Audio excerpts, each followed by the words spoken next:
I'm Victoria Bates Fry. I'm the vice chair. Dan couldn't be here today, so I am presiding today.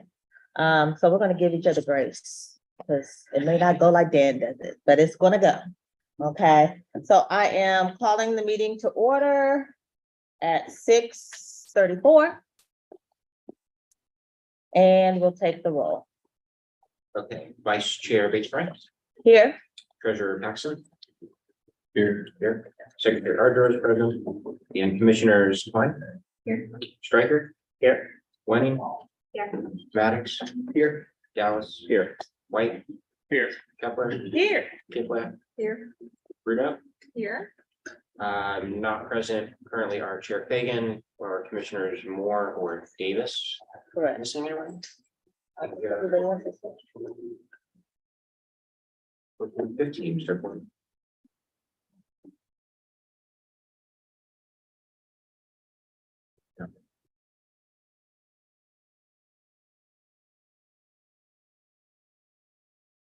Are you missing somebody? Oh, I'm not counting myself. Thank you. We're good. Remember Grace, we're fine. Yeah. Thank you. Yeah.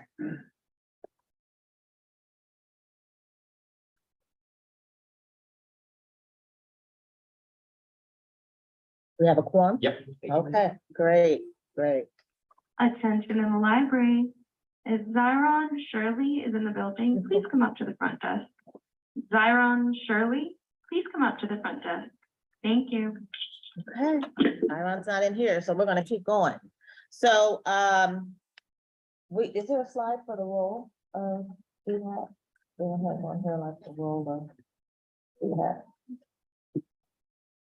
So just to reiterate, our purpose here, because oftentimes there's some, a little bit of confusion about the purpose of the commission. So we're established, the area commissions are established to afford additional voluntary citizenship, citizen participation in discussion making in an advisory capacity. So we are an advisory committee. We facilitate communication, understanding, and cooperation between neighborhood groups, city officials, and developers. So if you want to read more about that, what that means, you can go to our website. It's all on there. But I just wanted to establish the purpose of our commission. So did everyone get a chance to look at the minutes? Well, first let me ask, is there any additions or deletions to the agenda as it stands? Just the deletion of 2281 Sullivan Avenue. Okay, so we're 2281 Sullivan Avenue, we're removing that one for under zoning. Okay. So do we have, I'm sorry. Yes, they're just gonna speak under, I mean, it's not really. I think I had an addition now. 1125 Georgeville Road. Oh, 1125 Georgesville Road, did you know that? Okay, so that's the one that I was just informed about. So we're gonna add, but I don't think it's a zoning. Not necessarily. Yeah, you just wanted to give information, I was told. Exactly. Okay. So you could put that there somewhere, Joe, that the Columbus Fires are gonna, How about following Department of Neighborhoods and. Yeah, that's where I put it. Staff reports? So I put it there. So looking at the minutes, did everybody get a chance to look at the minutes from last meeting? I just sent the two final typo in two names that Dan found, so that came out, but otherwise I was not aware of any other edits or changes. Yeah, nothing substantial, nothing, just some grammar. And that includes July and September. So we're gonna, we'll have an approval of the minutes. Move to approve. Second. And. Okay.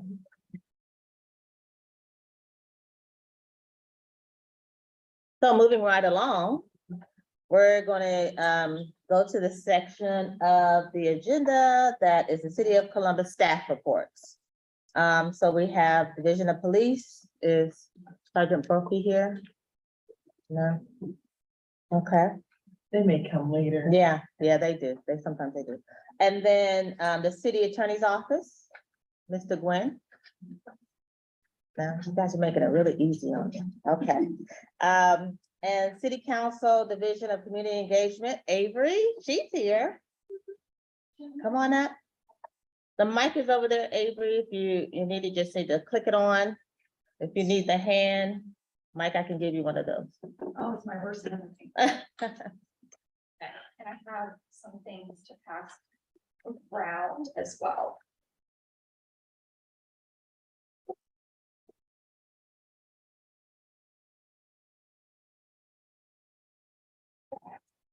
Does that work? Good. Okay, so I have a lot of updates. It's been a while. It's gonna work. So today we held a hearing on alternative crisis response. It was at 4:30 on some of the updated stats from those programs. As a reminder, that includes Right Response Unit, Rapid Response Emergency and Addiction Crisis Team, better known as REACT, the specialized program assessing resource connectivity, that's SPARK, which is mostly focused on older adults, and the Mobile Crisis Response, MCR. So there's actually a landing page for all of Right Response on our website now, including, like, you can always call 911 to access any of these, but specifically for Right Response, they do have their own number, which is 614-645-4545, and it's option number 3. Because I think that's the service that's used the most often. So if you have any questions or interest in that, the hearing would have wrapped up maybe 10 minutes ago. So I want to talk about gun locks, the Love Our Children, Lock Your Guns initiative. You can pick free gun locks at any fire station in the city, trying to prevent accidental deaths with free gun locks. And then have you guys had an update on the zoning code update recently? Because I don't want to reiterate. Have you? You have. So I mean, I've seen it, but I don't know where. It was on council agenda Monday night. yes, so we are adopting a resolution just in support of the established goals and the stated objectives of it. So it's just a resolution. It doesn't actually codify anything that will happen for probably at least another year or so. But we did host a hearing in August on the progress of zone-in. There is a zoning code survey on the website. Actually just took it a couple hours ago. The direct website for the survey is zoningsurvey.columbus.gov. And they're hosting workshops over the months of October and November, like interactive workshops, like what you would like the face of buildings to see. And I want to make sure that as many people in this area participate, because West Broad and Sullivan are really big major corridors for this first round of zoning code updates. And like Rachel mentioned, we're gonna adopt a resolution, potentially it's on the agenda for Monday. The general website is columbus.gov/zoning code update. 614 Beautiful grants are open. They close October 20th. I know most of you are familiar. This is the second round. But for anyone that's not, 614 Beautiful is a grant program for small projects that beautify communities through neighborhood-driven solutions that address issues of equity and enable greater connectivity within the neighborhood. Some examples of eligible projects for the grant program are pocket parks, landscape enhancements, right-of-way improvements like sidewalk activation, transit-oriented improvements, placemaking signage, public art like mural, banners, and sculptures. The grants are up to $15,000, and matching funds, having somebody that would match the funds is helpful but not required. And then lastly, I want to talk about Greater Columbus Greater Art, which is the city with Franklin County Commissioners and the Greater Columbus Arts Council are embarking on a plan to do a comprehensive art plan for the city of Columbus. And I have pins that say I heart public art on them that I will pass around. And I also have handouts on the columbusmakesart.com, which is building a comprehensive database of public art in Columbus, and it has guided tours you can take of public art in Columbus. So I'll pass all of this around. But for the art plan, there's a survey on their website. There's also an audio survey where you can leave kind of like a voicemail for them, and they'll be put together in kind of like a podcast project and like kind of made into art itself of neighbors talking about what they'd like to see in public art. I think that's really, really cool. I would encourage you to sign up for updates on the website is takepartcolumbus.com. That's takepartcolumbus.com. They're also holding office hours. They've had a couple, but the one that's upcoming is October 11th at 1. So that's what I got. Does anyone have any questions? Yeah. Yeah, just for clarification, please, the 614 Beautiful Green is open until when? October 20th. And the timeline is on 614beautiful.org. Okay, I just hadn't made it there yet. Yeah. And you, this zoning survey is Yes. exactly where again? It is on, you can find it on columbus.gov/zoning code update, but the direct link is zoningsurvey.columbus.gov. Zoning. survey. And it's upcoming that anyone that owns or lives in a parcel that is one in those 62 described or identified streets for the first round will be receiving a postcard in the mail, letting them know that, you know, what the timeline is for the project and how to give feedback. And so that those will start going out over the next, I'm not exactly sure the date, but they should be going out before December. So thank you. Thank you. Next up is Miss Olabisi Eddy. She told me she has a lot, so.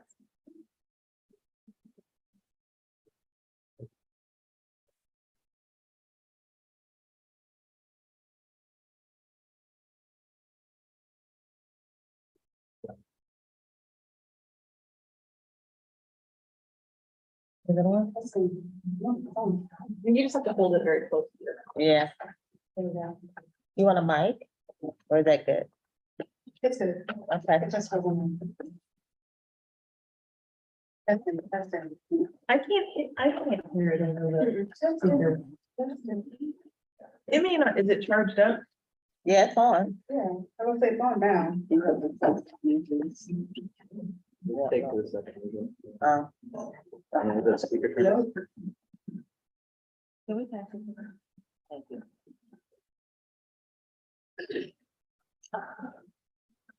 Thank you. Mhm. Much better. Yeah, good evening, commissioners. Good evening, everyone. I have a lot of announcements as well, so please bear with me. Commissioners, you should have received an email. I think it was sent, I think last week. Yeah, because it's only Tuesday. Last week about the interim fiscal process that has now come into effect. I just wanted to state a few reminders. So the deadline to use your remaining balance was September 29th. However, that has been rolled over into 2024, same as our previous process where up to $300 would roll over into the next year of unspent funds. This will be the last year that we'll be doing that because our new process doesn't have that as long of a dead period where you don't have access to funds. That will no longer be applicable. So going forward, you'll only have the $2,500 balance moving forward, but you'll be able to spend that a lot sooner. So your Huntington accounts will be closed on October 5th. And the new interim process is now in effect. So you now have access to your funds for 2024 and 2025. The new process involves, you will follow your same procedure in passing a, wow, why can't I think of the word? There you go. Taking a vote and on any purchases that you would like to make as a commission. However, rather than going out and using a bank card or somebody making the purchase out of pocket and being reimbursed, you will come to me and we will fill out a form, a Smart Sheets form, and the Department of Neighborhoods will complete that purchase for you. If there are any subscriptions, like annual subscriptions, like I know you guys use Restream, and do you also use Zoom? Yeah, so those, you will follow that same process unless they don't give you the option of doing the one-time charge. If they require you to put in a card for a recurring charge, we'll have to come up with a separate process for that because since we no longer have bank cards, we now have, I think they're called P cards, which is a one-time authorized use, and it's integrated into the city's fiscal management system. So, treasurer, you're off the hook. No more MOUs, no more, mid-year and final reports. All of that, information is collected on our side. You're more than, welcome and encouraged to continue tracking, area commission spending on your end, just for, the record keeping for the commission. However, in terms of reporting for, the Department of Neighborhoods, we will have, those records. So no need for it. Just to let you know, this is a interim process. We are continuing to have discussions on what that permanent process will look like. As we continue to have those conversations, we will be soliciting feedback from you just on, what's working now, what worked in the past, what would you like to see? When the time comes, please feel free to share, any opinions that you may have. So, any questions so far? Okay, awesome. That was the most intense update that I had. So the Department of Public Service is inviting the area commissioners for like a behind the scenes look at their process for snow removal and snow operations. So that's actually going to take place this Friday, October 6th, from 9 to 11 a.m. That'll be at the COC 25th Outpost on East 25th Avenue. If you would like to attend, please RSVP by October 4th, but they are asking that no more than one representative from each commission, RSVP just due to spacing. However, I would encourage you, if you're really interested, go ahead and RSVP. I know as of now, they're still looking for more people to participate, so please. Yeah. Zone In is, There's a question. I have a oh, question. yes. Will we get to ride on the snow button? I mean, I can't say you won't. You'll have to go and find out. That's right. You can just, I won't go. All right, so, just, going off of what Avery said about Zone In, they are continuing to solicit feedback from the public. They will be hosting like a roundtable on October 30th at the main library, from 11 to 2, just an opportunity to, continue to share your feedback, as the process for the zoning update continues. To the 11th. Oh, it'll be on the 30th, from 11 a.m. to 2 p.m. at the main library. And also, as Avery mentioned, 614 Beautiful Grant is out. I do have more of these postcards for anyone in the audience. I'm more than happy to share these. The big table event is happening on October 11th. There will be a table hosted here at the Hilltop Library from 1 to 2 p.m. It's open conversation, so as people come, sort of come to a consensus on what topic to explore. So if you are interested in just talking about issues related to the neighborhood or anything that's passionate and on your mind, I encourage you to either attend the one at the Hilltop Library, but there are also others. There's one at the Franklinton Library, there's one at the Hilltop YMCA. I would encourage you to go to the Columbus Foundation's website and register to see which ones are covering a topic that you're interested in sharing ideas and discussing.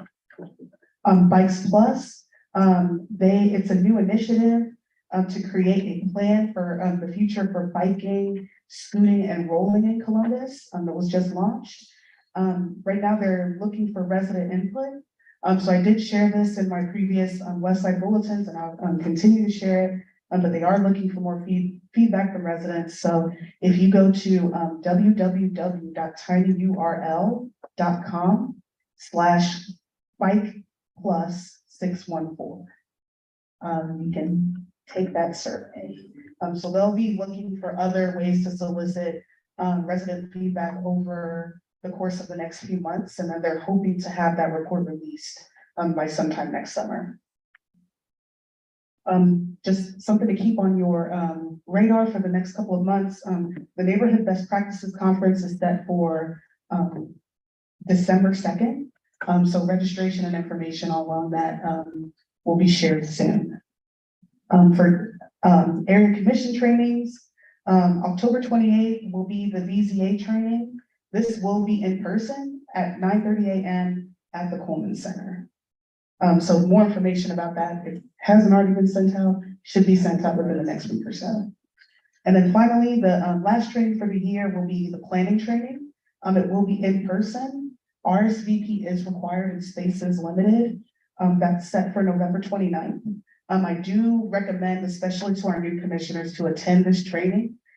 They give like different case studies just on how to use the CIRSA map and or CSER map, and just gives more insight on like how you should be reviewing zoning applications and like, what's the best way to evaluate whether variances and different changes that developers or property owners are planning fit within the guidelines established within the area plan. So recommend that. And then finally, would like to invite all of you to the Sullivan Avenue Presser on October 26th. This will be from 6 to 7:30 p.m. This is to celebrate the infrastructure improvements along the Sullivan Avenue corridor right under the underpass near I-70. So we will officially turn on the lights at the underpass and unveil the mural that was installed there. And then we'll also highlight some other Sullivan Avenue projects that were either recently completed or underway.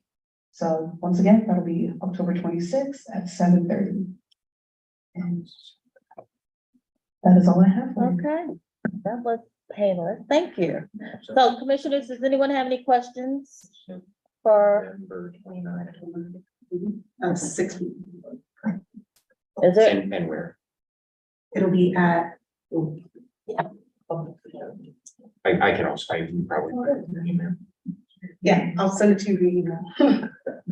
It was already included, I already have it. So commissioners, do you have any questions for, anyone have any questions? Our audience, our residents, anyone have any questions? I forgot to ask you for the previous speaker, Avery. Was there any questions from the audience? For either of these wonderful people? No? I do have a couple questions. Okay. So the Rise Up event that was canceled, is it planning on being rescheduled or? Unfortunately, no. Okay, okay. Yeah, 11 was 12 out of 13. Oh, okay. Yeah, yeah. And so do you know who the facilitator is for the big table talk that's gonna be held here? I do not. Okay. And my last question. Is there gonna be another training for new commissioners since our election is Saturday? See how I got that in there? It's Saturday, so we'll have potentially new commissioners. Is there gonna be another training for the zoning piece anytime soon? Oh, you mean like the in-person Yeah. zoning that we plan to have on the 29th? Uh-huh, We won't plan to have any more for this year okay, that I know of. But I can connect with Alex Sauersmith. He's the one that organizes those to see when those will take place in 2024. They do plan to have those more often than Okay. just the one Yeah. once a year because they want to open it up to the general public as Yeah. well. Just so more people are able to use the CSER tool and just be more familiar with just that process. okay. Commissioners-elect would still be able to participate, right? Yes. They could still sign up. Mhm. Yes, absolutely. But I just wanted to know for next year if they can't go to this one, because it'll be a couple weeks after election, if there'll be another one. Yeah, Okay. yeah. there is. All right. Great. That's all I have. Okay. Oh, there's a question in the audience. Yes. Let's get her a mic. Comments are closed through September, is that it's done into October? Oh, so I was under the impression that the survey would be open until the end of October. So, oh, okay, so,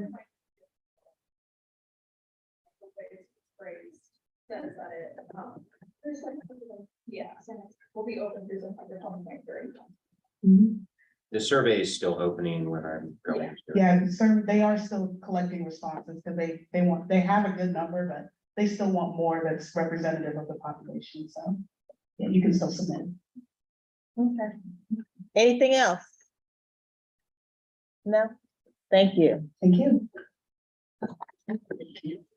So next up was the Department of Neighborhoods, Nick. Did you have anything from Nick Olabisi? I know he won't be here today.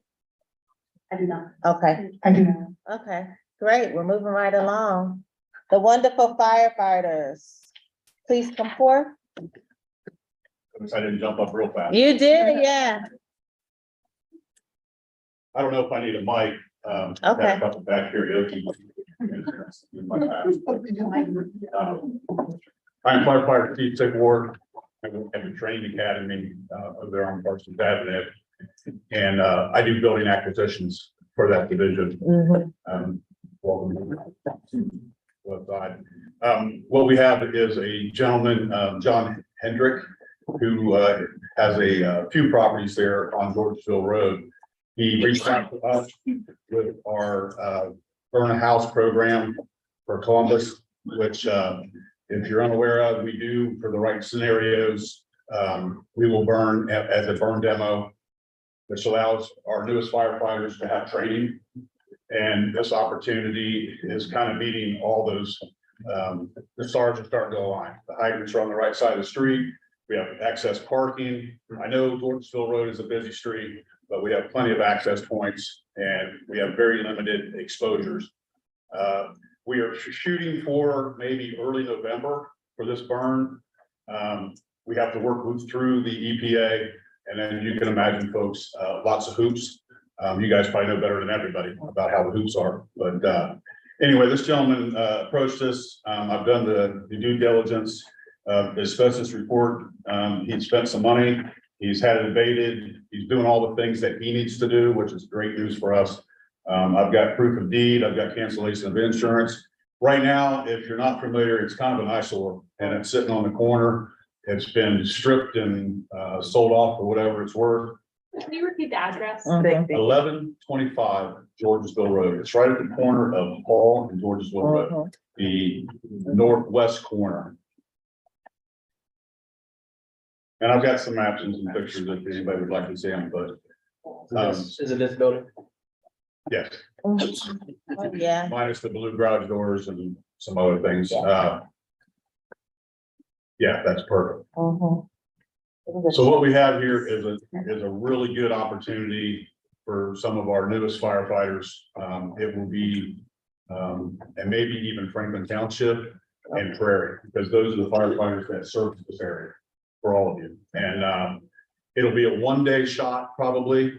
And then we will have several evolutions throughout the day. And we will try to wrap it up probably before rush hour. And we will burn this house, and you can see it's brick and block. There's only so much of it's really gonna burn. So there's gonna be a lot left over, and John is aware of that. He's working with a demo company right now to cap the sewer lines. All the utilities have been killed. So we kind of want to do it in a really timely fashion. I realize you folks only meet, so periodically. So I'm reaching out to you, let you know that, this is real. This is going to be in your community. He told me that once the house is gone, the property is going to be for sale, probably for development, which is something you guys might be interested in moving forward. So that's kind of why I'm here tonight, try to help sell it to you a little bit too. I think it's going to be good. It's not only good for us, but it might be good for you moving forward in the future. Maybe one day, a little inconvenience for a few people. We will be the best neighbor we can be. I've already got some flyers printed and ready to distribute to all the neighborhood. Does anyone here have any questions about what a live fire burn is? That's kind of why I'm here to try to answer those. But as you can imagine, we will have all these safety things in place. We have a really good 24-inch main with a lot of water sitting right on Georgesville Road. I will guarantee that there will be a training academy engine there that's 24 the whole time, why this burn happens. And then we'll pass it on to people like Engine 17 here to babysit it after. The EPA does have a mandate 3-day wait period after a burn before anything can go to the dump. So that's one of the reasons I'm trying to make you guys aware. be a small eyesore there for a few days, and then the demo company will come in and fill the hole. There's plenty of excess dirt behind this property. If you go by it, you'll be able to see it. So there's not a whole lot of delay. It's just a matter of getting things done. So again, I think it'll be good not only for the fire department. We haven't really done anything like this since COVID. And our last one was probably Wilson Road, which was a really good, unique on the edge of, 270. This one's just inside of 270. I know we got Halloween coming up. We're not gonna burn around Halloween. We won't do that to your kids. We won't do it to anybody in the neighborhood. So it looks like with the 10-day wait period for the EPA, we're probably looking at early November. And we will try to pick, it'll be a blue day for us, which is a 2-unit on our calendar, which will need at least a week. LT, what do you think? 3 to 7 days to prep a house. So there'll be a little time there. We'll be on site. I will tag the house, so it says CFD in red letters. It won't be anything. And then we're gonna try to secure it the best we can, okay? But there are some things that we do to prep the house, which involve man hours. And then, not to get too much into this, but we have to follow state mandated burn codes. So there's a lot of things that's got to be removed, and there's got to be some things that can actually stay. So if anybody has any questions about that, they can look it up on that city website about burn a house. And I did bring a copy of that. I can leave it with you folks tonight. That way, if somebody does have questions after I leave, you can do that. But it's pretty straightforward. And as long as we follow all the rules, it should be great for everybody. So does anybody have any questions at all about? Any questions, Commissioner? I will, and Okay. you all might have the same question. Can you just talk us briefly through the process of what the day looks like for the road closures? Just Well, hopefully with the way this corner lot is set up, and what you can't see on this picture unless you can 360 it, there's a pretty substantial parking lot to the backside of this house, the other way. on the first side. Yeah, on the other corner. And then next to that is an open area between that and the car lot. So we have ample room to keep our trucks off the road. We will probably start them down the street and actually deploy them and let them arrive just like we would on a real emergency. Let these people pick their spots. We'll have a ladder crew come in and set up. I know it will probably slow traffic down just because these guys are so awesome when they work that everybody wants to watch. But I would guess that we would do 3 evolutions in the morning, probably before lunchtime, followed by 3 in the afternoon, and then we would let it go, which we will bring in some extra, maybe some wood, and everything is Class A materials. So that is like wood and straw. So we're not bringing in anything to the party that's going to be dangerous or put off some really nasty things for the neighborhood. We will, the house is relatively clean and already cleaned out. So that's a plus for us. That saves us a lot of work, which will help once we pick a date, speed things along. And again, just try to keep the eyesore and everything for the neighborhood to the very minimum. Yes. Thank you. So, I mean, you say it's an eyesore, and maybe I'm just not being able to tell from the photos, but like this house looks relatively new. Don't you guys usually end up getting facilities that are run down and gnarly and all? Well, don't let that fool you, because that's Google Earth, and I've learned with my job. Okay, Just because you see it on there, you need to go in person. is it bad? It's rough, Okay, very rough. What is unique about this property in itself is behind the brick is actually block and not just wood. So it'll allow our firefighting repetitions to last. The house will last longer than if it was just a wood frame. Because every time we light it, obviously, it's gonna keep banging at the house. This one will last a little bit longer. Great question, though. When you say 3 evolutions, so you set it and then you put it out and you Yeah. set it, you put it out. Yes, Okay. set it, put it out, and then we restart. How do you set it? Just- I'm curious, but I'm not gonna have you I would answer. probably today have on to public. hire you as a fire. And swear her to secrecy. I'm kidding. Typically just straw and pallets. Yes. And then, we use the white to scroll up and then it builds.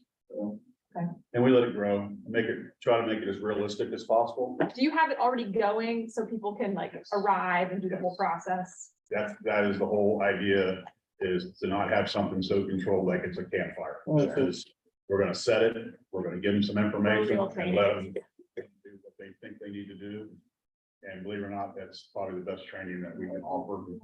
And again, it is controlled. We have instructors that will be there as safeties. We'll have extra lines down to help slow things down if it gets going too fast. And again, interior safety, exterior safety.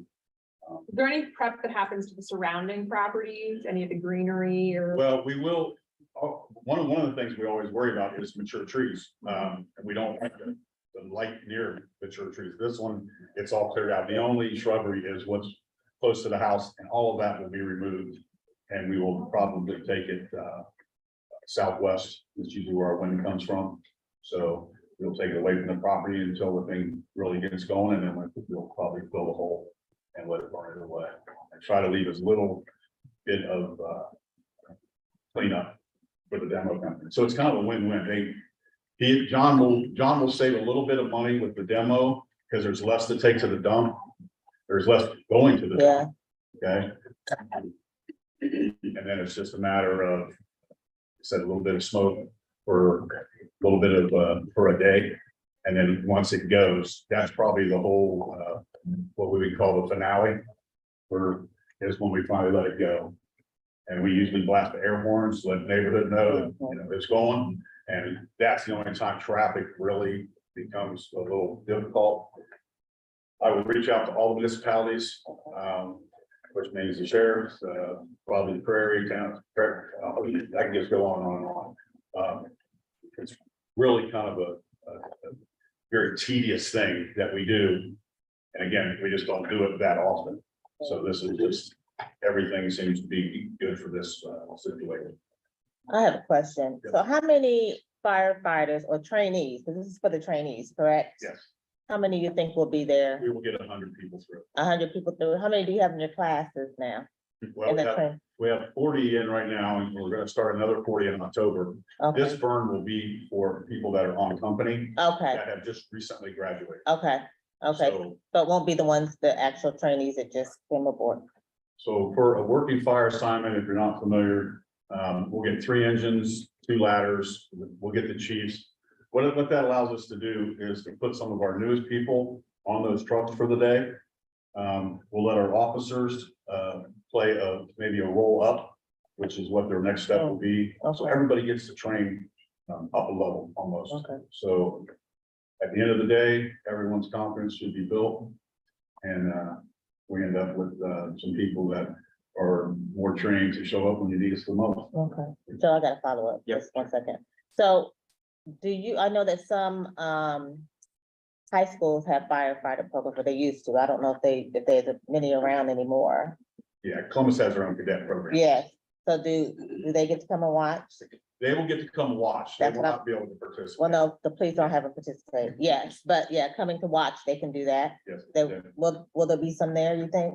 absolutely. Okay, Again, we haven't burned since before COVID. yeah, You would be surprised how many different units, people that want to do it. yeah, And that is exciting, but again, this is just one opportunity. We want to keep it to one day. That way it's just easy on the community and our staffing too.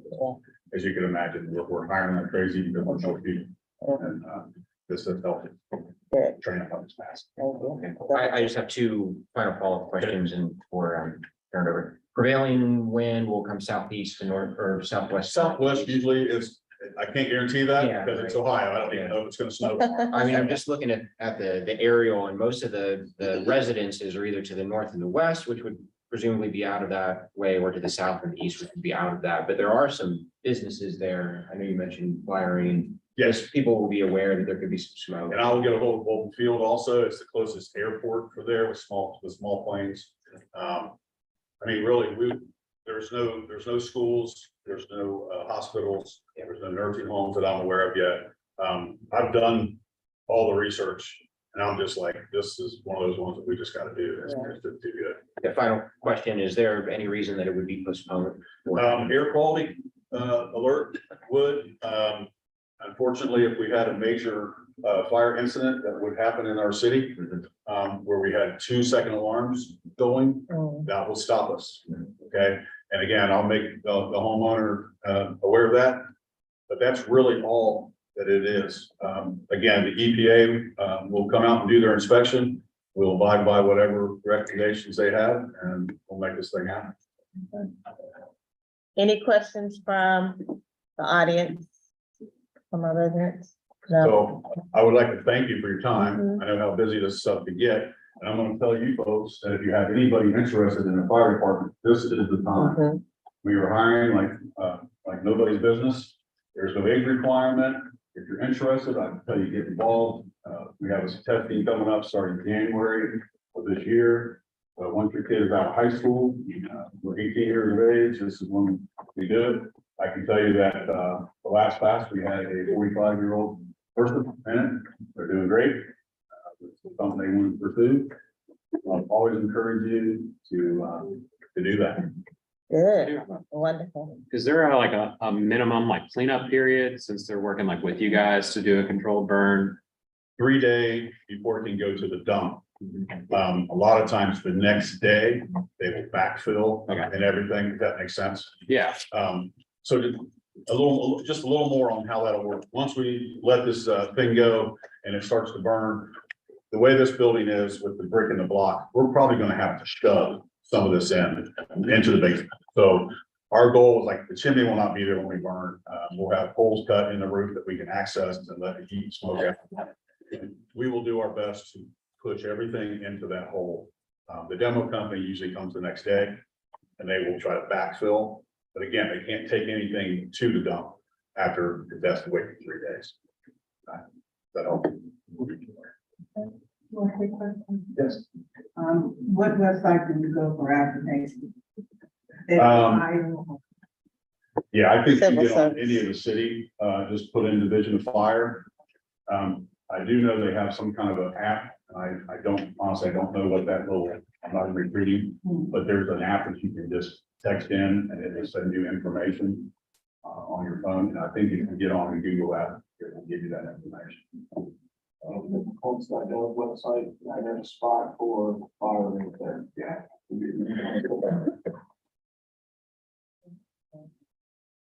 So I just want to say on behalf of the commission, thank you for your work.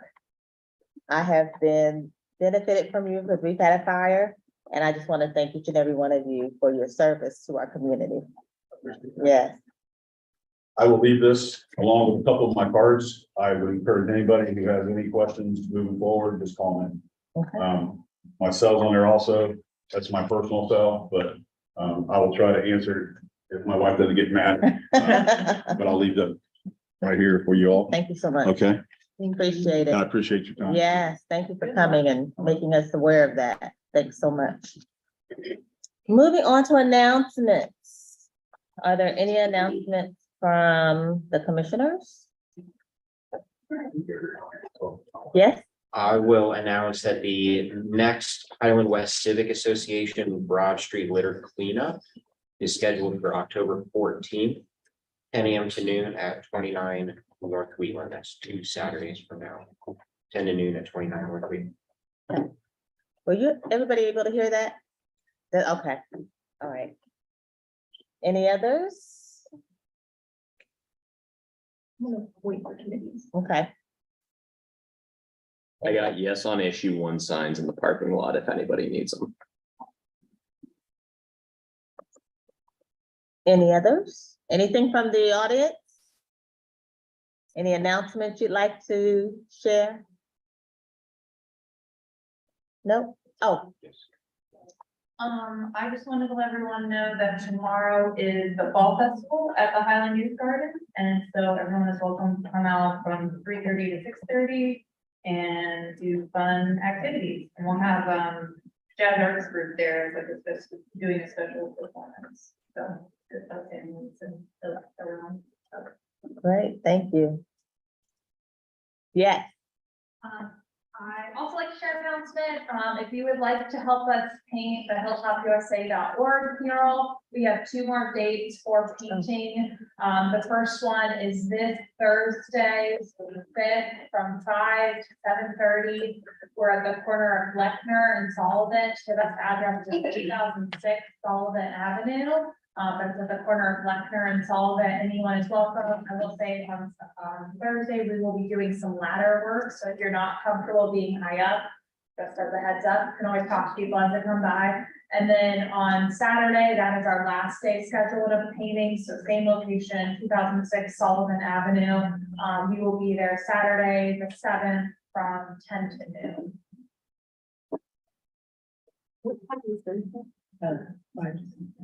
By December. Anything else? I will just make one announcement. Next Tuesday, October the 10th at 6:30 here at the library in this room, we will be having co-hosted with the League of Women Voters of Metro Columbus, a Columbus candidate forum, not to be confused with the Greater Hilltop Area Commission elections this weekend. This is for candidates running for council and school board and potentially mayor, and we'll have presentations on the school levy, the library levy. So please do come out 6:30 here at the library next Tuesday, the 10th. Anything else? Are you, is this meeting over? No, No. no. Yes, ma'am. Hi, I hope I'm speaking loud enough for you to hear. My name is Kim, and, I have some questions and about some community problems. Okay.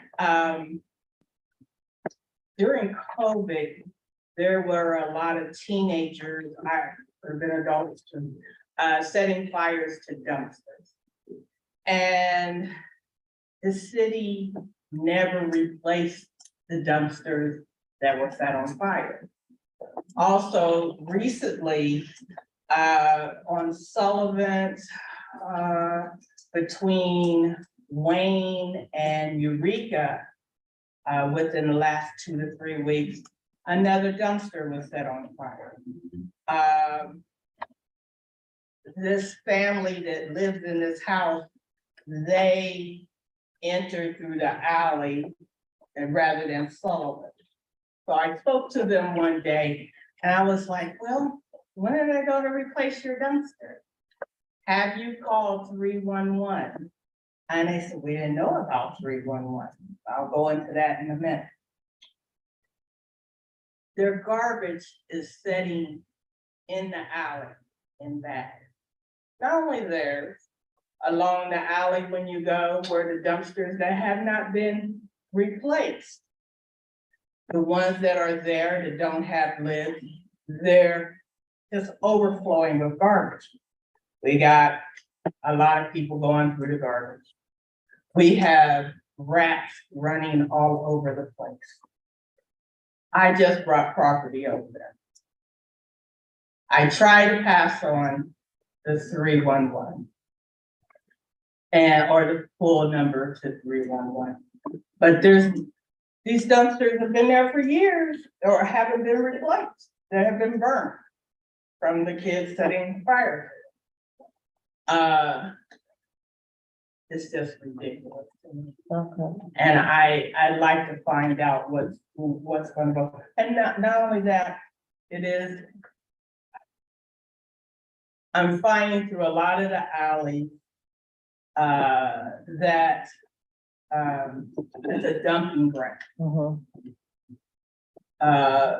Not just building materials, couches, whatever, TVs. There was a TV in the dumpster behind the house that we're renovating. It's a dump. I stay over here in Westgate. I noticed, and I bring Westgate up, I noticed when we got the 90-gallon cans, I think that's the stuff, where you roll up to the house. We stopped getting people going through our garbage. We stopped getting the garbage rolling in the alley.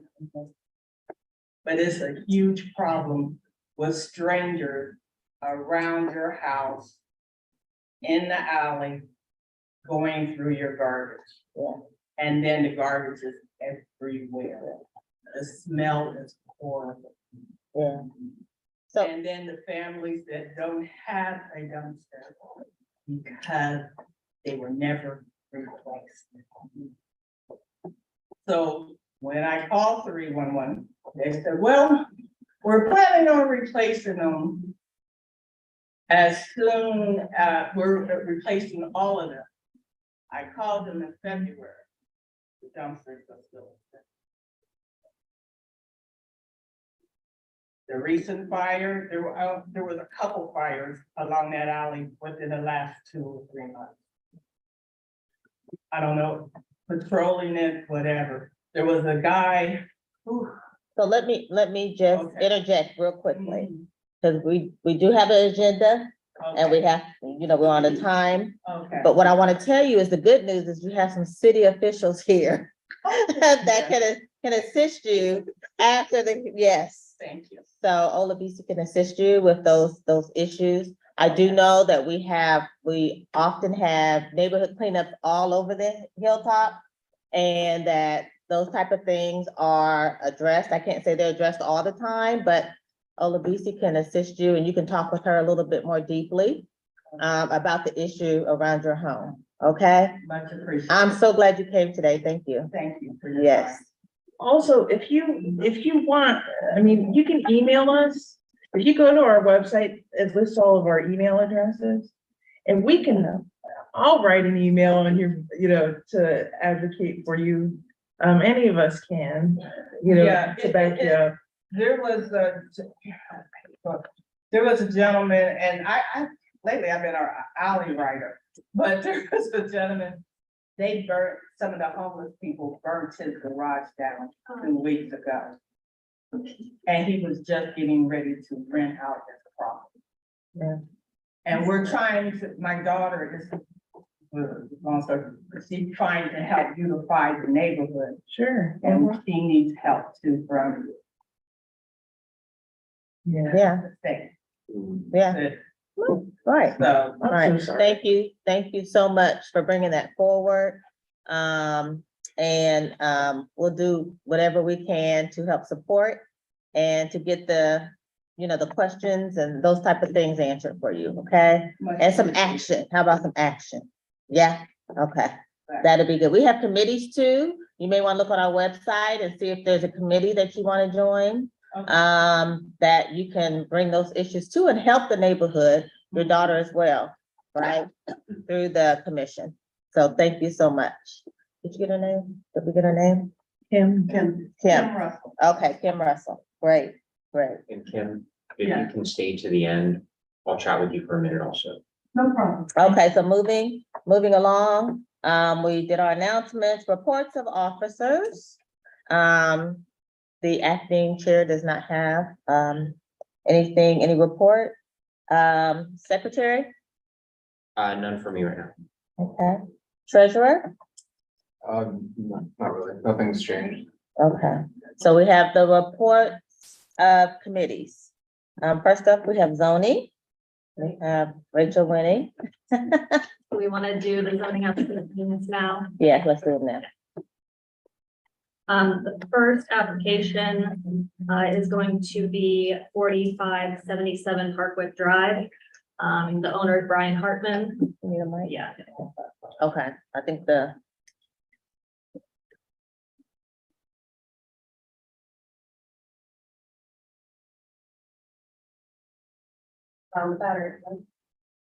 What's the hand? We had a hand mic.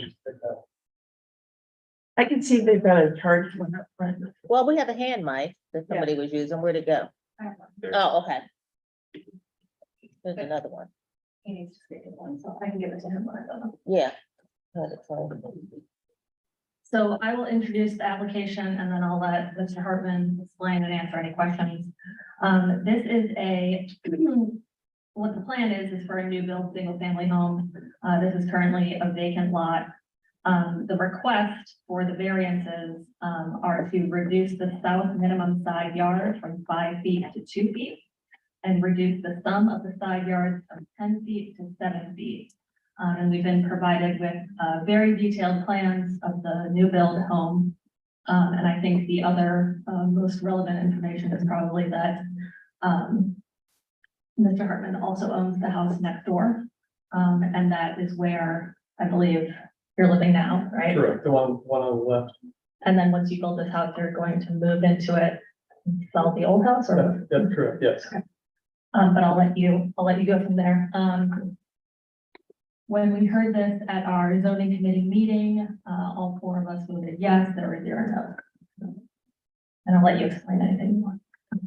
Yeah, I was just looking for a final recommendation. I didn't even realize the last time I had to come in. I think I missed last month's meeting. I didn't recognize I needed to be there, but I don't know if you're looking for anything more specific. Were there any questions? Do we have a slide of the plans?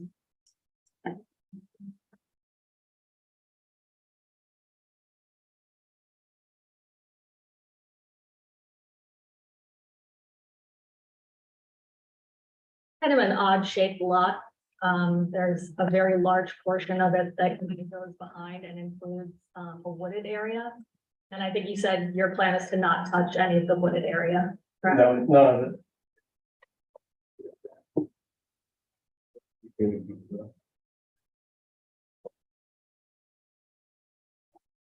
On itself. Oh, interesting.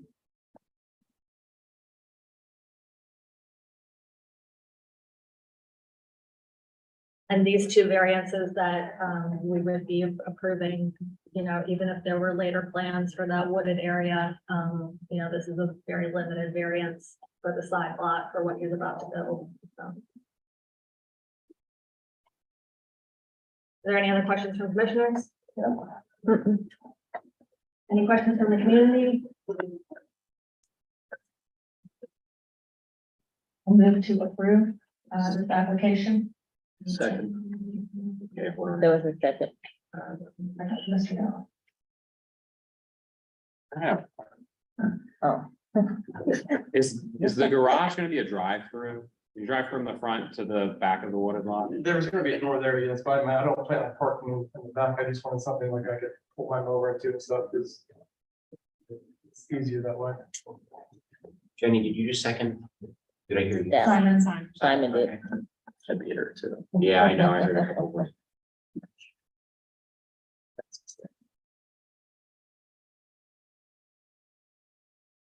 And can I ask you a favor when you're done, can you give me the vote total so I can write it down? Yes. I'll ask you later.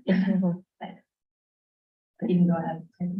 Okay, all right, we will start with the committee chair then. Wendy Anya. is a yes. Page Fry, Yes. and then moving from my left, Victoria. And Yes. Andrea. Josh, Matt, Yes. Yes. and then. James White. Yes. Yes.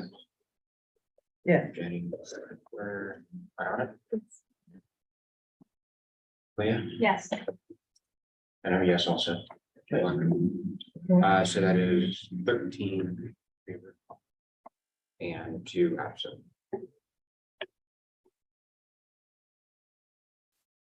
Okay, thank you. I'll fill out that recommendation form, submit it to the city, and then that'll be in within a couple of days. I believe it'll go. Okay, thank you so much. Yeah, thank you. Thank you. The next application is 3651 through 75 Sullivan Avenue. The representative is Craig Moncrief. And this is, I'm gonna mispronounce it, I think, La Michoacana. You and me. Michoacana. I Michoacana. think it's Michoacana. And the address is for the entire building, correct? Yeah, it's a shopping center. I can pass these out. But it's- There's two different shopping centers. So that one with the Michoacana, I think. That doesn't seem to be this block of addresses. It seems to be this block. Is that Yeah. correct? Yeah, it's kind of weird. I mean, the parcel, it's under one parcel. That's the parcel address. I think the official business address is 3629. You're right, it's not in that building. It's the one next to it, but they're all on the same parcel. So the request here is pretty simple. It's a graphics variance. And the request is that, the windows on the building, be allowed to have 100% coverage. The code says that only 25% of glass windows can be covered by any logos or graphics. They currently have 100% of the windows covered. And I think if you look at the images, you can see, you know, the types of images that they have on there. We did hear from the owner at the zoning committee meeting. He, you know, very helpfully explained that basically they had coolers with the back of the coolers that kind of front some of those windows, and it looks ugly. So that's part of the reason that they covered the windows with these graphics. Also, they just kind of advertise what's inside, you know, there's food on them. In my opinion, they're fairly attractive compared to other things that might be on the window, but really at the zoning committee meeting, we all voted in favor of this. However, Mr. Fagan asked that one door would have a clear section so that people could see coming and going. And I think we discussed maybe the owner was going to check if there was any visibility as it is now. Ms. Bruno also asked that one door be clear. Mr. Dallas and I think just voted yes, but we all voted yes. However, there was some concern about the main door being opaque and people possibly running into each other. Thank you. Craig Moncrief, attorney for the applicant, the market. Give you some background here. I think it is a cool story. So Long Beach, Okana, they're a local grocery store. They now have 10 different operations all across central Ohio. Seem to do a good job of filling in the gaps where maybe a Giant Eagle or a Kroger would go. There are some difficulties with that though, one of which is signage. So this shopping center, I believe it was constructed in the 70s. There is no general sign or sign for all of the tenants that are in the shopping center. You know, there's not really individual ground signs, so to speak. So it's kind of on the tenants to advertise, and obviously advertising is a big part with a grocery store. And if you look at, I included a packet, the last page of which shows what they're showing on the windows. And these aren't, you know, signs that pop. They're not advertising prices. They're not spinning around or anything like that. These are kind of just their wallpaper from the inside that's clean, neat, I would say, and just shows the products that they have inside. The owner of the market went through how it's the footprint's a little smaller than most stores, so they have kind of freezers back up against it, so it's not really infringing on the view or anything like that. I spoke with him. There wasn't any issue necessarily as far as if we had to remove some from the door as far as visibility. You can see out, is my understanding. So really shouldn't be an issue there. You talked about even installing electrical doors at some point. So I think that's on the agenda, but there hasn't really been issues, so to speak, with it. But it's a big part of what they do. I think it's a good asset for the city. People seem to really love the market. So they're just looking to get that taken care of, and they've been there for 22 years and want to stay there and hopefully even buy the property. So happy to take any questions. Do you have any questions for commissioners? Well, I have a question for the zoning folks. So why does the zoning board have an issue with the graphics and not being able to see it? I think that it's, you know, I'm kind of guessing at this point, but I think the point of the graphics code is that you have visibility of what's going on inside the store for safety purposes.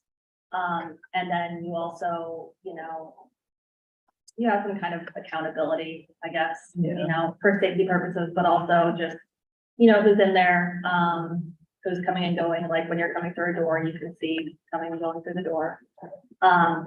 And I think part of it is also advertising concerns. You know, they don't want like cigarette ads all over the windows of carryouts and things like that. So I was thinking, like, if there was an emergency in there and say our friends from the fire department or the police needed to, you know, needed advance warning of things that were going on inside, it's hard to see. But I don't. I think this is, specifically a graphics code. Okay, I don't want to, assume things for the city, but sure. if they wanted it to be health and safety code, they could do that as well, and it would kind of be a different issue. Maybe that would be something that the fire inspector would do, or, Okay, but in this sense, it's just graphics. all right. Yeah. Okay. Chair, and to the applicant, are there other windows where it's visible into the building, since it is on the corner, correct? It currently covers all the windows. So just all the windows are covered. I don't think there's any windows on the side. Was the applicant open to the questions from the committee about either just a partial coverage or keeping one door open? Yeah, there's no issue before. Yeah, they had to remove half from both doors or one from one door. That's not an issue. Now, on the security point, do they have cameras or anything like that? Just so, at least from inside, they are able to monitor, maybe not the police being able to see. He said they have a security guard, I think. They have a security guard. I believe they have cameras too, and you can see out. So. Any other questions from commissioners before I? I'm confused. Go ahead. What is, okay. If I go to Kroger's, Giant Eagle, whatever, I can't see inside. When I'm walking up to the building. There are several businesses, I know that area well. There's a daycare there too, They're used to it, or there is now, yeah. yeah, and the windows are covered up so they can't, so people just willy-nilly come by and watching the kids and looking at the kids. So are they getting the same treatment at the daycare as they are at the school? I think, I'm sorry, you can go ahead if you know what. Or the same type of question? Well, we had to apply for a variance in order to permit this. They could do the same thing if they wanted to, if they're in violation. And the violation, this is my first meeting, so please be patient. So the violation is they can see out, but you can't see in. So Columbus signage code says that you can cover no more than 25% of the window with signage. So if they brought it, 25, so if they brought it halfway down, that's half, okay. So it would have to be about the height of that coverage right there. That'd be about 25%, whereas like that window right there, those windows there aren't covered. So how many windows are to the building that you're trying to get covered? So what they're requesting is the ability to leave the signs as they are now, which they cover 100% of the windows. Now, if we were to vote no, then the city might tell them you have to take them down to 25%. Okay. But we have the option to say, we think it's okay to leave the windows the way they are. Okay. You put them up, they look okay, we think it's fitting with the neighborhood and all that, so we're gonna go, yeah. And that allows them to leave it the way it is. Our other option is to vote no, and then the city can decide what they want to do. Now, how was this pointed out? Is it like someone who makes rounds and says, oh, their windows are 100% covered? That's against violation. Yes. Is that how the? Yeah, city has a code enforcement department. Mhm. So in this case, this whole shopping center is on property. So I don't know if they got a complaint about one tenant in particular, if they were just doing rounds, but they looked at the whole property. Okay. Thank you. And that- Yeah. Am I correct in remembering from the application that it's been like this since January of this year? I think it's 2020 at some point, at least when I looked at the images and went back. Somebody who shops there all the time. Yeah. Security guard does an awesome job at holding the door for us. Right, okay, It's so, opening all the time. I shop there all the time. but so it's been almost 3 years. Yeah, that it's been there for. Any other questions? Yeah, there's one more. Have you asked the police or fire what they think? Do they need to be able to see in? I haven't heard anything. I haven't heard anything to the contrary. I'm sure, I mean, if code enforcement came around, I'm sure there was also a review internally by the city, and as of today, we've heard nothing saying there's any issues. I have a question for the lady in the audience. Do you have an issue with like not being able to like see in, like when you're going there, like, Not at all, doesn't bother you? yeah. Okay, Sometimes, because the security guard inside, I think he's like in charge of like the door or whatever, so like he sees people coming in and he'll open the door and then he'll help us with the cart and whatever, so it's just always been like that. It's really nice. I've shopped there and that's true. Yeah. You too. I've never been, so that's just one Yeah. thing that would. You should. They're like, "Oh, I can't see inside. Yeah, it's really nice. So with that, I will move to approve this requested graphics variance. Second.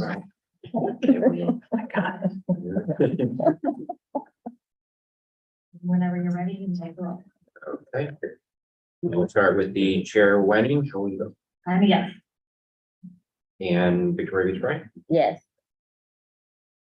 And moving to my left. Gwen? Yes. Yeah. Striker. Thanks. Yes. Dallas, Yes. Wait, Yes. Ashley, Yes. Kepler, Yes. Yes. and Leah. Yes.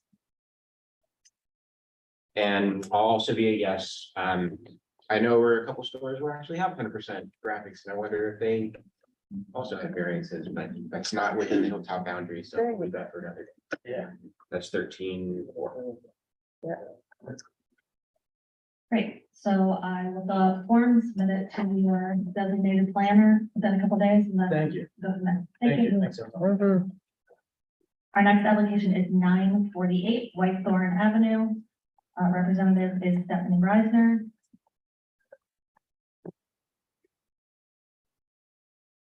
I will briefly describe the application.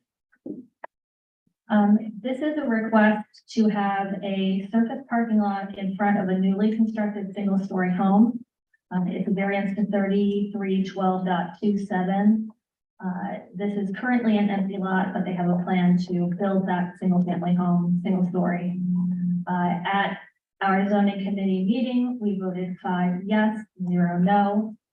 We did ask that Ms. Reisner go to the neighbors and ask them about this plan to kind of have the parking just in front, especially because it looks like maybe there used to be a driveway that was used in between this lot and the next house. So she did provide us with some letters, if I could pass them around for anyone to look at. And Ms. Reisner, I'll let you go from there.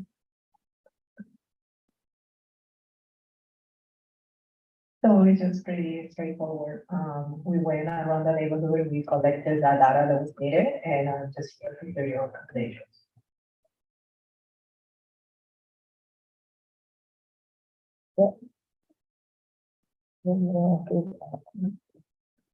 I think I could maybe add a couple things in the meeting.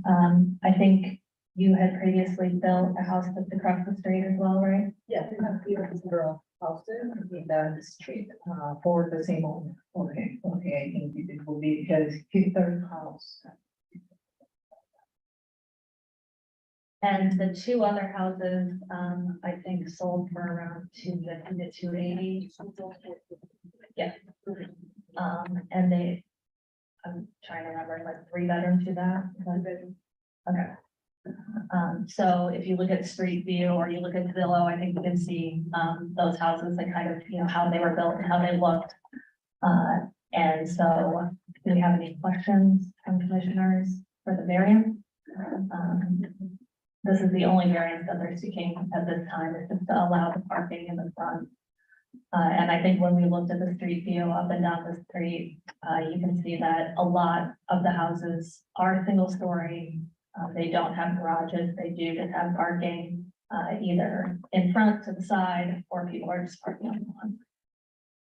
Not exactly what we want, but also they're gonna put in parking pads, so it's not like they're gonna just be parking on the grass or anything. Quick comment on this. I talked to the neighbor directly to the left, which would be most impacted by the pathway there. And they were very okay with this variance and supported the project. Any questions from commissioners? Any questions from community? Okay, I will make a motion to approve this requested variance to allow parking in front of the house that's going to be constructed. I'll second. I was looking over here. Is that you, Lynn? Okay. I was waiting for you then. Thank you. Okay, we will go ahead and call the roll, starting with Chair Winning Yes. and Victoria Beach. Yes. And moving from my left, one, Yes. Ryder, Yes. Maddox, Yes. White. Yeah. Dallas, Yes. White, thank you. Paxton, Yes. Kepler, Yes. Keeper. Yep. Okay, and Brenda, Yes. and I'm yes also. That is 13 in favor and 0. So again, I'll complete that form, turn it in within a couple of days, and then it'll not be. Thank you. The next application will be 880 Clarendon. Representative Jennifer Maguana. I'll describe this application. This is a request to convert the existing garage to a second dwelling unit. So it's to allow a second single-family dwelling on an R2 lot. It's to reduce the side yard from 25% to 0% total. Reduce the minimum side yard from 5 feet to 4.8 feet. Allow a carriage house to be built to 20 feet high. And that's a variance from the 15-foot limit. And some kind of facts from our zoning committee hearing. 3 of us voted yes, 1 voted no. Call out Simon as being the no vote. But he wanted more information from the applicant on utilities and a letter from the neighbor. So and we all supported that as well, even those that were voting yes on the application. So Ms. Maguana also told us that one of the neighbors is selling their house. I think one of the neighboring properties is in foreclosure. And so I'll let her add to that. Okay. So I did end up doing some research. I went to the city to grab where the water lines run. And where the sewer lines run. So the sewer lines run in the back of the property. I can have it to you guys.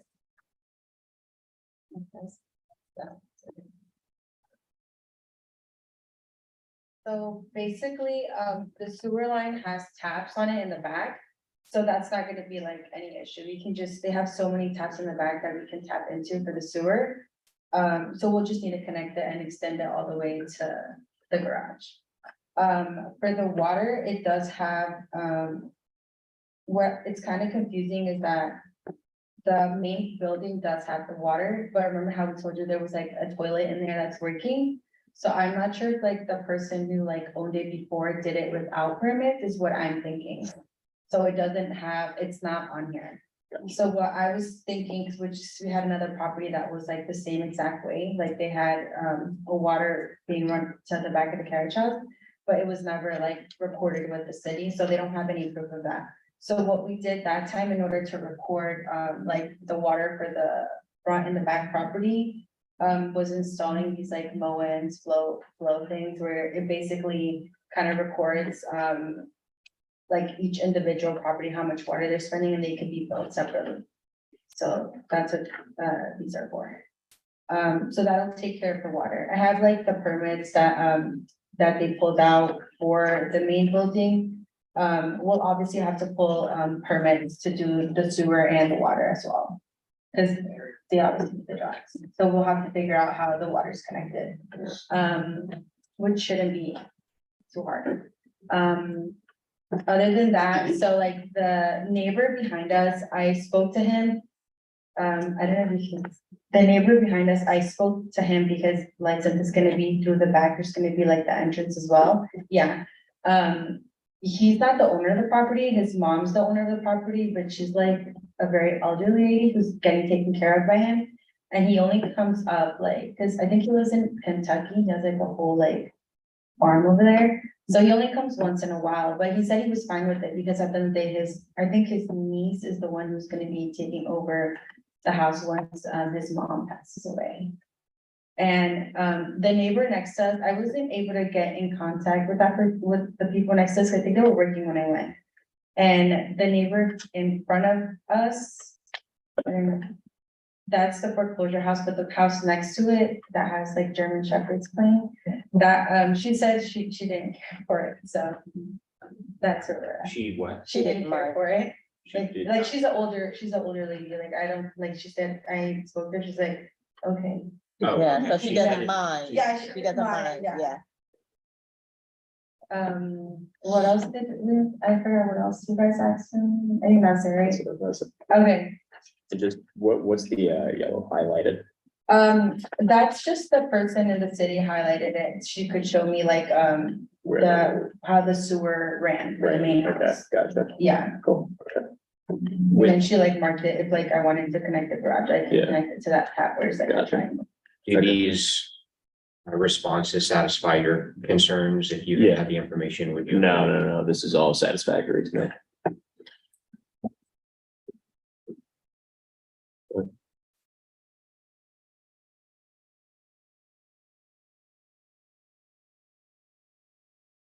Do you have a picture of what the paragraph will look like? Like, yeah, hold on.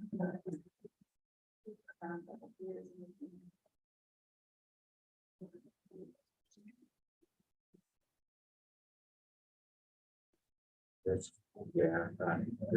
Oh, and you guys also, sorry, you guys also asked about the trees and like they made me put in the drawing, so I have it in this drawing.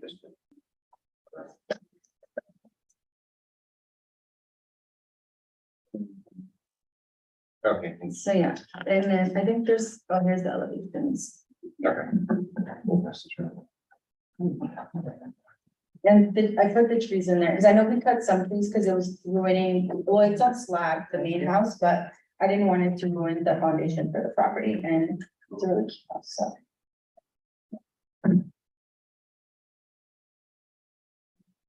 But is that, oh, do you guys have any questions, concerns? I mean. I think I will just have one Okay. more. I'm gonna check on. Convert the existing garage into a second dwelling unit. So you're planning to rent it, live in it? Yeah, we're planning to rent it to the people who are, so there's like this big family that I guess they have right now it's just like the mom, the dad, and like the son. But the dad has like a lot of brothers, so they want them to be living under one house. So he was saying like, do you guys plan on doing anything else? If you guys have like a bigger house, like I want to rent it. And we did have a bigger house, but it ended up renting like really fast. And by the time he told us, we were like, crap, like, but he's an awesome renter, like, just Does amazing. anybody use the garage now to park? Or do you? Yeah, so they park in the back or sometimes, because they have like, I think they have not a plumbing, I don't know what they do, but they do something else, but they have like a big van, so two of the cars, park in the back through the entrance, and then one parks like the van in front. And I think the mom parks here in the van in front. Mhm.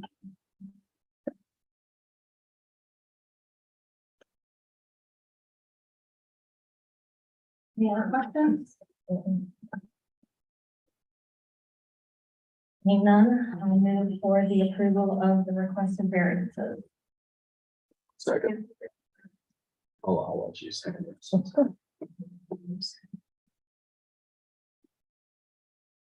Fair White? Yes. And. Sitting chair, it's right. Yes. And Glenn, Yes. Striker, Yes. Maddox, Yes. Galvin, Yes. White, Yes. Paxton, Yes. don't go moving on me, Kepler, Yes. Kibble, Yes, Bruno, I'm still a yes. okay. And I'm also yes. It's 13 in favor and 0. Great. I will submit that approval form and should have that done within a couple of days. Alright, awesome. Thank Joe, you. you kept saying 13, there's only 12. Then who am I missing? Oh, and Dan, yeah, sorry, Yeah. it's been 12 this whole time. Okay, great. Easier in spirit. Yeah, And our final application, last but not least, 2532 West Broad Street. The representative is Joaquin Sarante. And I'll give a summary of this application. This is a request for a variance to convert the building from offices to 3 dwelling units in a C4. There were other requested variances that now are not necessary because of the revised site plan. I did send that around to everyone in the email this afternoon, and also there was a proposed kind of floor plan in there as well, which is something that Ms. Bruno had expressed interest in at the zoning committee meeting. So that was provided as well. Let's see if I had any other notes from our zoning meeting.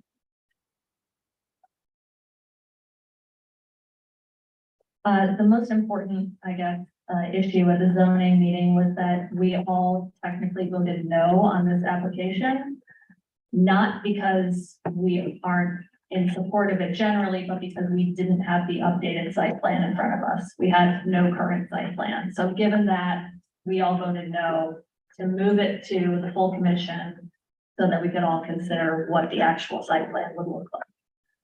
So basically all of us voted no, saying, you know, show us the site plan and then we'll consider what it's really gonna look like here. So I'll let Mr. Fountain discuss anything else, any questions? Good evening. I don't have anything else other than to state than that the client I know has been trying to rent the space as it was, and I'm meaning an office space, and just couldn't get anybody to rent it since they own it, and so they moved forward to how about if we provide lower income housing, which is what they're really going to do. They're working on several properties that have kind of the same concept for them.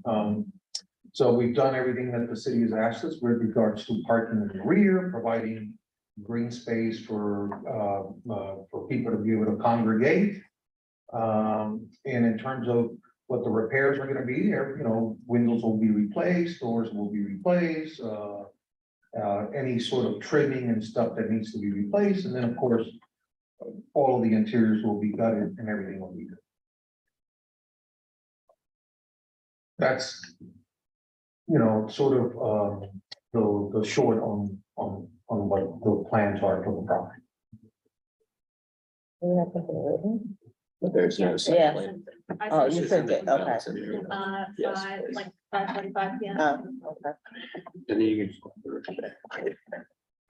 So if you look at the revised site plan, you can kind of see, you know, I don't know if anyone looked at the initial one, but basically the comments from the city staff were, if you rearrange the parking and you don't have people parking in sideways and you actually stack the parking, you could have room for green space like we would like you to have.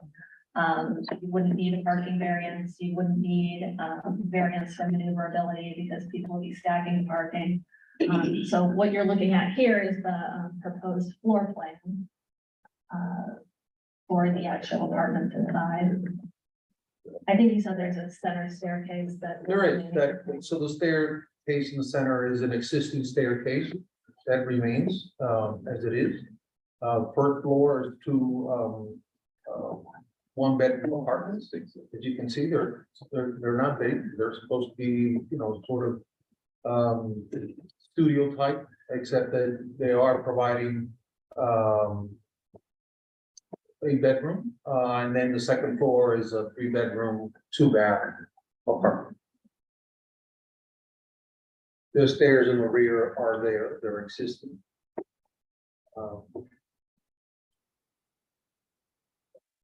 The rear stairs are on the exterior of the building. On the exterior of the building. Right. Yeah. So it's, you step out to a little covered space and then you head down. Will tenants on the first floor have access to the front covered porch? Will that be like included Oh, as no, part of their? Yes, so they're, we're not demolishing any of that, that remains as it is, it's there today. It's, And they'll be able to use that as part of their.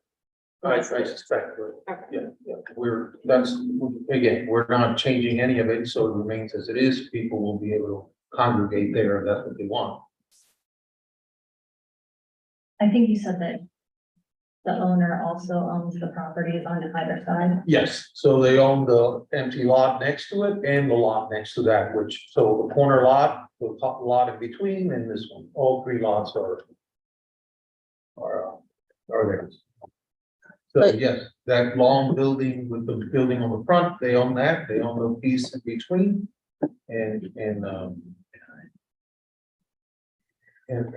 the where the property is, you can see the stairs that we were just referring to there. So you mentioned low income, housing. What do you mean by that? Well, it's rent, rent wise, they're looking to not sort of try to go with market value. They will go under market value, whatever that is for the area. I wouldn't be able to tell you exactly where the numbers lie, but they're also working with, I mean, sort of, this is off topic, but they're working with the groups of the continent. If you guys remember that property, so that entire property is gonna become low income housing. Yeah. It's not already. Yeah, so it's kind of a big deal. The city is behind it. There will be some variances for that too, because the parcel, this, that, and the other. And I mean, for me, they have their heart in the right place, if you ask me. No. And this property right now, it's not contributing to the neighborhood, but this way. I think it's a win-win, if you ask me. The affordability element, is that going to be tied to any like tax abatement that they're getting for the? Oh, they're gonna, I mean, this is not gonna be, I've let them know, this is not gonna be an inexpensive endeavor. Yeah. Like, they're gonna put in a lot of money in it. They were willing to pay for the floor plan, apparently. So I actually emailed with the owner, today and last night, and I did a quick precursory history search. I'm a Hilltop historian. The building is actually, it's listed on the Franklin County Auditor's site as being built in 1913. It's actually older than that. There are listings, there are clips from the Columbus Dispatch that put it at least 1908. So I personally am super fascinated with these properties and any of the older, like more than a century old properties on Broad Street, and interested to see them. I'm absolutely excited to see them repurposed, but repurposed well and taken care of is the thing that I'm most. He seemed super nice in email. He even sent us a few photographs of the interior with the old wallpaper, which I was interested in seeing. Sure, it is. So, all I am hoping for personally, and this doesn't matter, like, go attribute to anything we're gonna vote on, but, please treat these buildings, like, do right by the buildings and the community. Sure. Like, that's all I personally ask. I will recommend for that, the one that was the structure that used to be West Side Story, a cool place, the bar, that absolutely needs an exorcism. So that has been through a lot, and a lot of things have happened there, and I doubt that anybody living in that structure is going to sleep sound without a young priest and an old priest taking care of it first. So just a recommendation. Okay. Okay. Yeah. have any other questions? Community questions? Okay, seeing none. You may have mentioned this at the zoning meeting, I don't remember. Let's say we approve tonight, city approves as soon as possible. What's the estimated timeline on breaking walls and then folks moving in? Well, I mean, like, if this is the last stop, I don't know, does this require a city council approval, or it's just, I'm Yeah. not quite sure what the process is. If it needs to go there, then once we get past that hurdle, they're gonna do it right away. Okay. So this has been in my office for almost a year.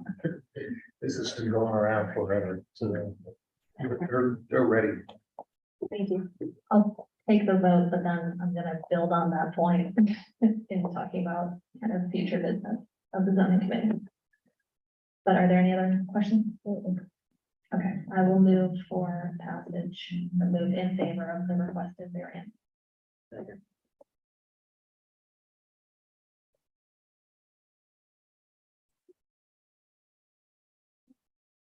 Okay, and Chair White? Yes. Chair Base Fry? Yes.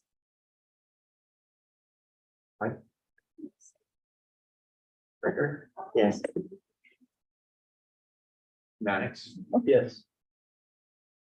Yes. White? Yes. Paxton? Yes.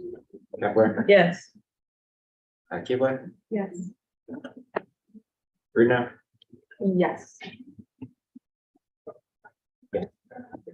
That is 12. Okay. Thank you. I will have that recommendation form in within a few days.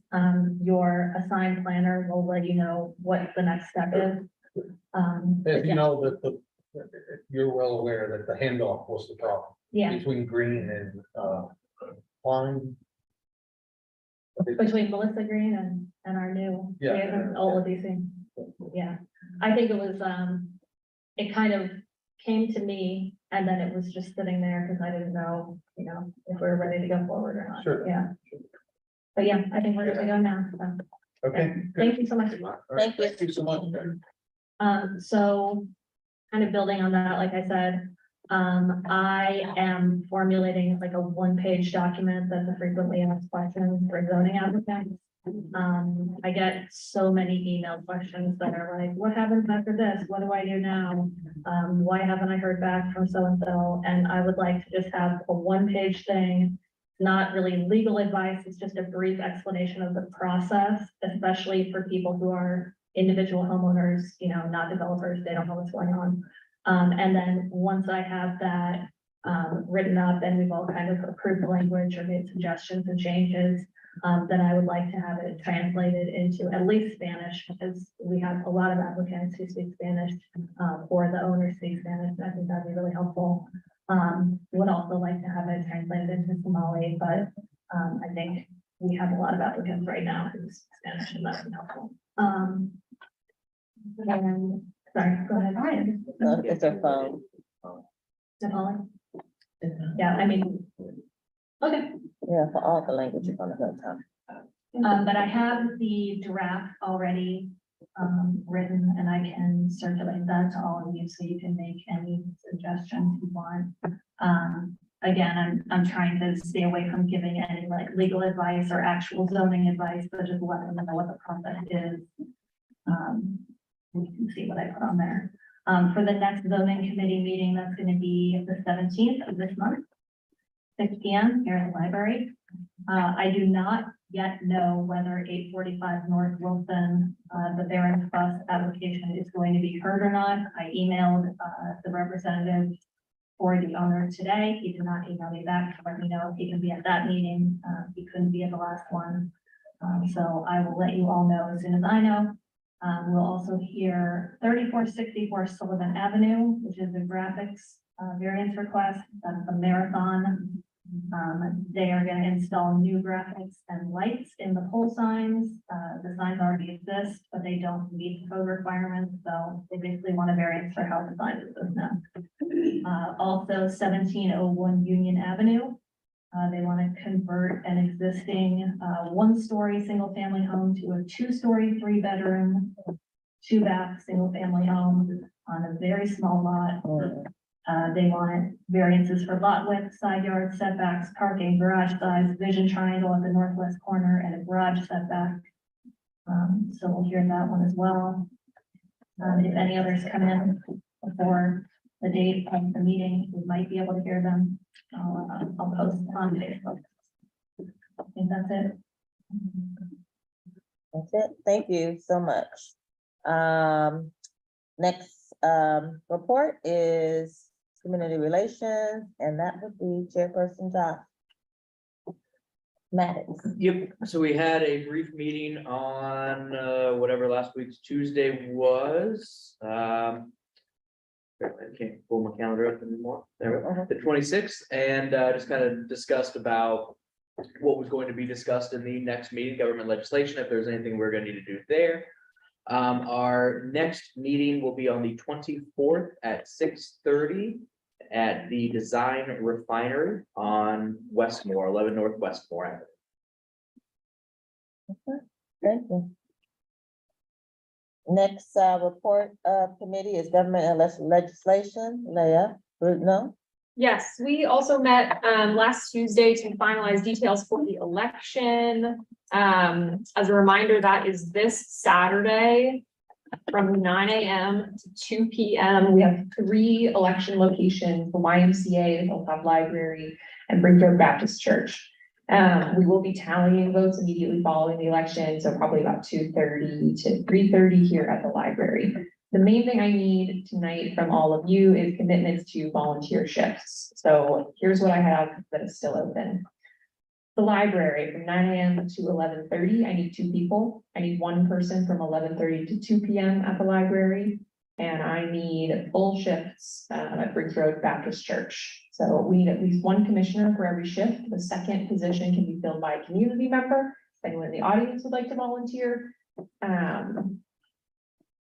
So if you know you're free, let me know what shift you would like right now. I will have to get in touch with you. It's, I'll do whichever one you need most. I can do the full shift here at the library, 9 a.m. to 2. Beautiful. Okay, I need 1 more for a morning library. And I can do morning library. okay, This is 1 I wish. Also, do you need the election boxes? Do you have those? I have all of the election materials. So my plan right now, if you have an opening shift, I plan to be here about 10 to 15 minutes early. I will come around and deliver a box. We will do a double check to make sure that box is empty. We will lock the box. I'll drop off ballots, sign-in sheets, and candidate bios. So we'll be set up and ready to go. Dan apparently is watching on Facebook because he says he will do a full shift at Briggs. So I just need 2 more people to do 2 shifts at Briggs Road. Are there any takers? Morning and afternoon. Anybody free? Well, morning or afternoon? Anybody else? What are you doing? I'll do them I both. just don't know yet. I'll do them both. Okay, I'm gonna plug you in for both, but if anyone would like to take one, this is a highly encouraged. It's 2.5 hours, either 9 a.m. to 11:30 or 11:30 to 2. We will also need at least 2 commissioners to plan to be at the library to help with vote tallying. So if you have a closing shift, you can plan to just come right over. That would be ideal. So Andrew and Dan, What was remaining again, later? if you'd like to take either a morning or afternoon to relieve Andrew from having to do a full day, that'd be at Bridge Road Baptist Church. Take the morning.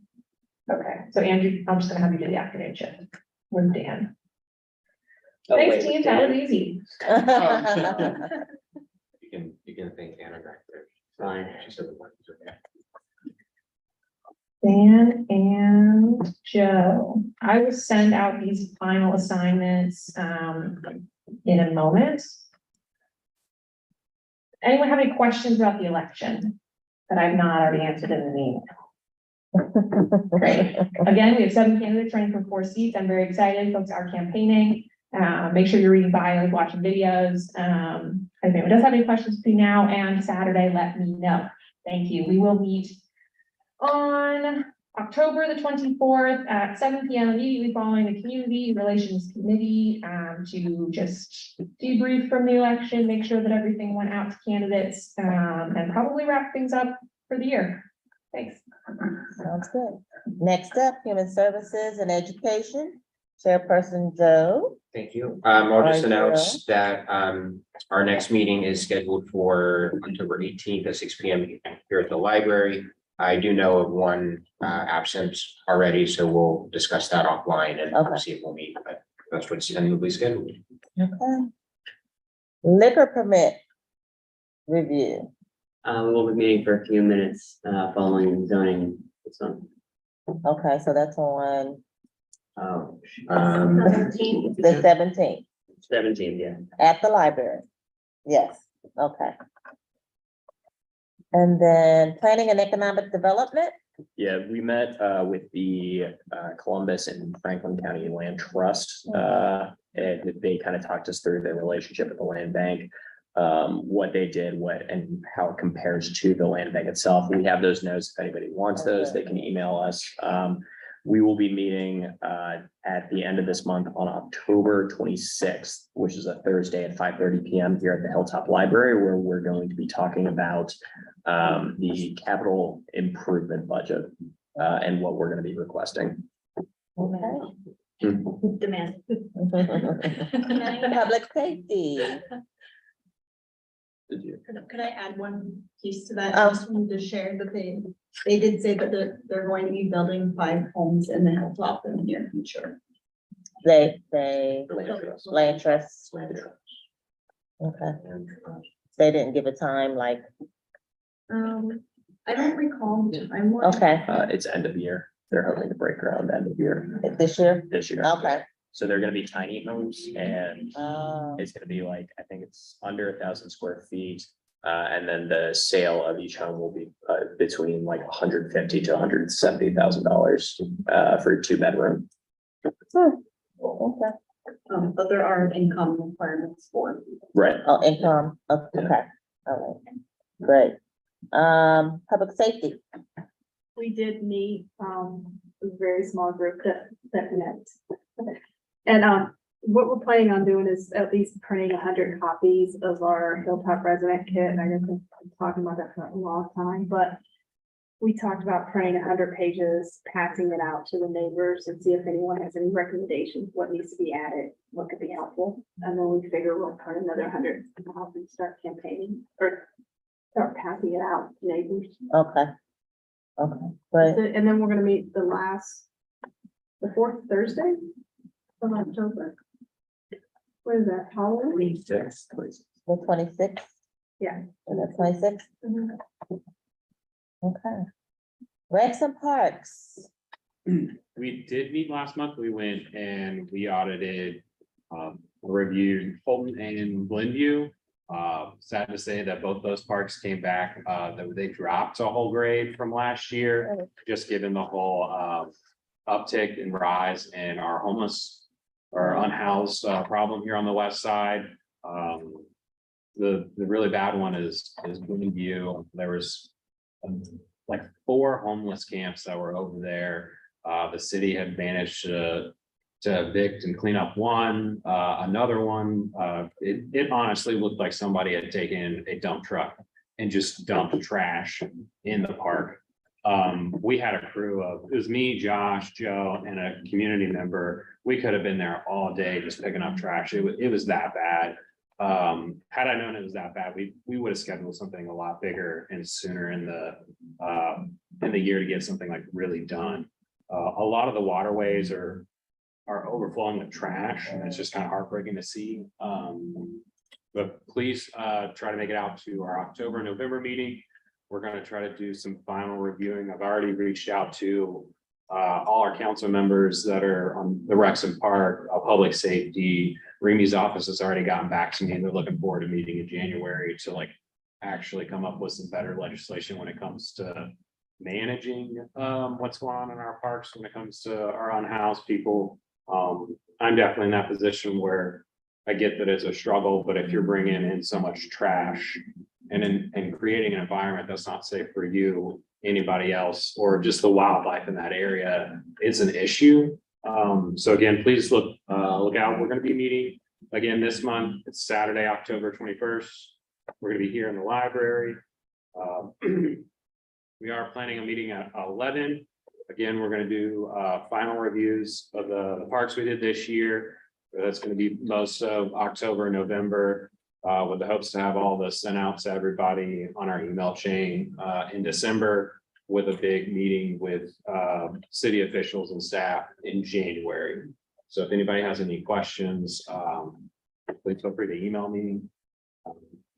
Again, if you guys have some free time, Holton and Glenwood could really use some help with some trash pickup. I've got plenty of supplies, gloves, trash bags and buckets if you need them.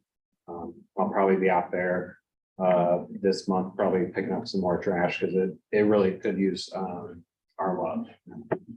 Thank you. Thank you. There's a question. Yes. Which part did you say had more cancer was yours? It's gonna be Glenview, so over by the Holton Rec Center. Is there any other questions? All right. Nope.